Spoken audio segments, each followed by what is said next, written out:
the most crucial moments in the trading day. This is Bloomberg Markets, The Close. Now, maybe to that little list of commodities that are so important at the moment, you might be soon adding diamonds, Romaine. Who knows? Because the commodity and crypto spaces have seen rallies to varying degrees following, of course, the Russian invasion of Ukraine. We bring in a CEO at the center of both sectors, Cormac Kinney, Diamond Standard founder and CEO, just launched the first regulator-approved diamond commodity, unlocking, well, what, $1.2 trillion in natural resources for, finally, institutional investors to, well, make bets on. The commodity is physical, but it's transacted digitally using an integrated blockchain token.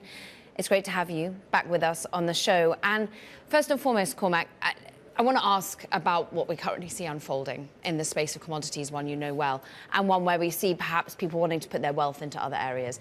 Is the supply of diamonds being affected at all by what's happening with Russia and Ukraine? And indeed, does therefore that mean the price of diamonds is affected? Tremendously. In fact, about 30% of the world's diamonds are from Russia, mainly from Alrosa.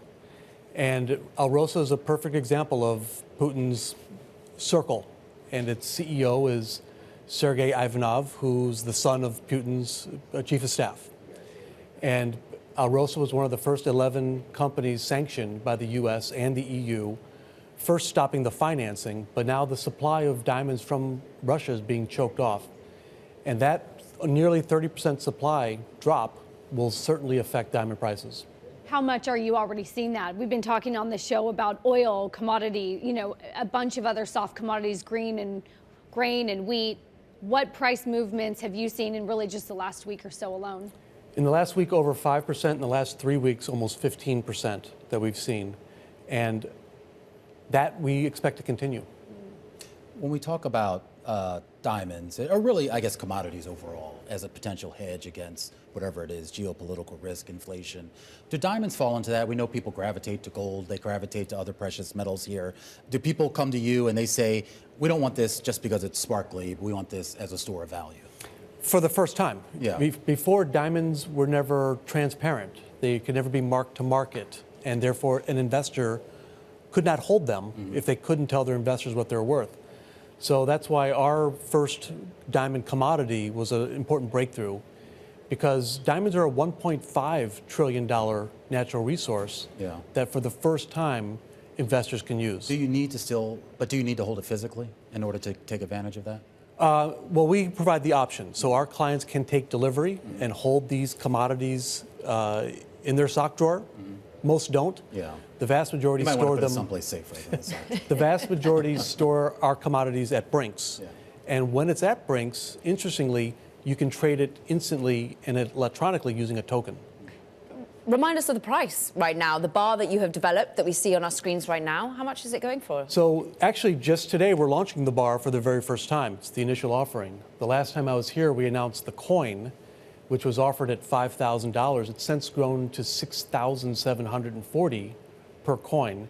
And the bar is always 10 times. So the bar's initial offering price is $67,400. And I see we've 1 day and 21 hours until the next a gold coin offering. is like a couple thousand. 1 day and 21 hours remain to Did bid I tell you on I went to this. the gold broker the other day? You did? Yeah, they Why want did you? $2,100. Well, Romaine brings up a good point, right? Price transparency. We've, often joked that water is one of the commodities that you can't figure out how to price. We figured out how to price every other commodity, silver, gold, grain, wheat, you name it. Is this sort of finally bringing transparency to a market where you can actually price this thing and understand the transparency behind it? Absolutely. For the first time, diamonds are accessible in commodities. And the next step is we already have approval to list futures on the CME, Globex exchange. And that futures market will be a national market price that can be used for any ETF or other public pension type of investment.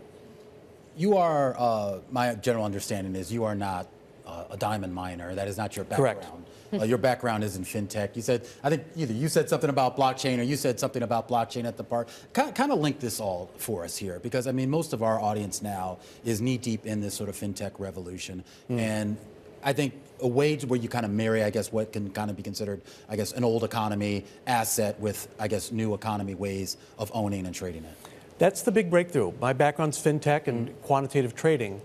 And using the blockchain, optimization, and automated market making, which all come from fintech, we were for the first time able to force price discovery of millions of varieties of diamonds and turn that into a fungible commodity. So is it more transparent now, though? Because I mean, if I went out and tried to buy diamonds like this, like like the bar you have here, 10 years ago, I feel like the prices I would have gotten would have just been wildly inaccurate and all over the place. Right. So what we've created is a single product, which is this coin and bar, where the price of that is very transparent. Okay. We're regulated. That commodity creates liquidity and fungibility, allowing you to trade with very, very little slippage.